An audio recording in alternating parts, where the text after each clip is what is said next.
Hi friends, welcome back to our channel. నేను మీ స్వాతి. అందరూ ఎలా ఉన్నారు? నేనైతే చాలా బాగున్నాను. బుడం దోసకాయలతో పచ్చడి ఎలా పెట్టుకోవాలో చూపిస్తాను చూడండి. చాలా సింపుల్ ప్రాసెస్. ముందుగా బుడం దోసకాయలని అయితే ఇట్లా బుడంకాయలు అంటారు, బుడం దోసకాయలు అని కూడా అంటాము మేమైతే. ఇంకా వాటిని బాగా కడుక్కొని శుభ్రంగా కడిగేసి తడి లేకుండా తుడిచి ఆరబెట్టి ఇలా పొడుగుగా ముక్కలు కట్ చేసి పెట్టుకోవాలి. ఇంకా దాంట్లోకి వచ్చేసి ఇంగ్రీడియంట్స్ కూడా చాలా తక్కువే, 4-5 ఇంగ్రీడియంట్సే. ఇంకా ఫస్ట్ ఒక స్పూన్ పసుపు, నేనైతే కేజీ తీసుకున్నాను, కేజీకి క్వాంటిటీ అనమాట. ఒక స్పూన్ పసుపు, ఇంకా ఒక 3 స్పూన్స్ జీలకర్ర, 2 స్పూన్స్ ఆవాలు, 2 స్పూన్స్ మెంతులు కలిపి వేయించి పొడి చేసుకున్న పొడి.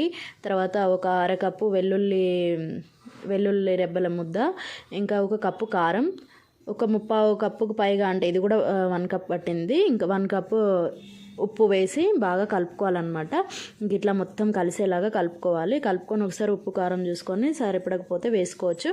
నేను వేసిన క్వాంటిటీ అయితే సరిపోయింది. మా కారం ఉప్పు అలా సరిపోయేటట్టు ఉప్పు కారం మసాలాలన్నీ కలుపుకొని బాగా కలిసిన తర్వాత తాలింపు ఇది మొత్తం కూడా ఒకేసారి పెట్టుకోవచ్చు, కానీ అట్లా పెడితే టేస్ట్ చేంజ్ అవుతుంది అనమాట. అందుకని నేను నిలవ పచ్చళ్ళు ఏమైనా కొద్దిగానే పెడతాను. ఇంకా మిగతా మొత్తం ఒక ప్లాస్టిక్ బౌల్ డబ్బాలోకి పెట్టేసుకున్నాను.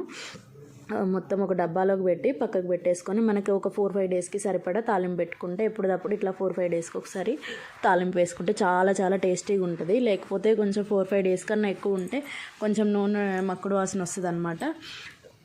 సో ఇంకా అంతవరకు తీసేసి ఇంకో 3-4 డేస్కి సరిపడా దాంట్లోనే ఉంచి నేనైతే తాలింపు ఈ పచ్చడి కలిపే ముందే తాలింపు చేసి పెట్టుకున్నాను. కడాయిలో ఆయిల్ వేసి ఎండుమిరపకాయలు, వెల్లుల్లి రెబ్బలు, తాలింపు గింజలు, మన కరివేపాకు వేసి తాలింపు చేసి పక్కకు పెట్టుకున్నాను. ఎందుకంటే పోపు చల్లారిన తర్వాతే వేసుకుంటే నిల్వ పచ్చడిలో టేస్ట్ బాగుంటుంది అనమాట. అందుకని పోపు చల్లారేసరికి నేను పచ్చడి అయితే కలిపేసుకొని ఒక డబ్బాలోకి తీసి పెట్టుకున్నాను. ఆ పోపు చల్లారిన ఇంతలో కలుపుకొని ఇంక ఈ పోపు వేసింది కూడా ఒక చిన్న జార్లోకి తీసి పక్కకు పెట్టుకున్నాను అనమాట. ఇంకా అందరూ ఏదైనా సరే మనం నిల్వ పచ్చళ్ళు కలిపిన తర్వాత చేసే పని ఏంటి, ఆ గిన్నెలో అన్నం వేసుకొని కలుపుకొని తినడం. ఇలా తింటే చాలా టేస్టీగా ఉంటుంది. మీకు ఎంతమందికి ఉంది అలవాటు కామెంట్ చేయండి తప్పకుండా. ఇంక ఇంతే సింపుల్ ప్రాసెస్లో మనం బుడం దోసకాయ పచ్చడి పెట్టుకోవచ్చు అనమాట. క్వాంటిటీని బట్టి మనకు కావాల్సిన ఉప్పు కారాల టేస్ట్ని బట్టి పెట్టుకోవచ్చు. చాలా టేస్టీగా ఉంటుంది. నెల 15 రోజుల వరకు కూడా నిల్వ ఉంటుంది ఈ పచ్చడి.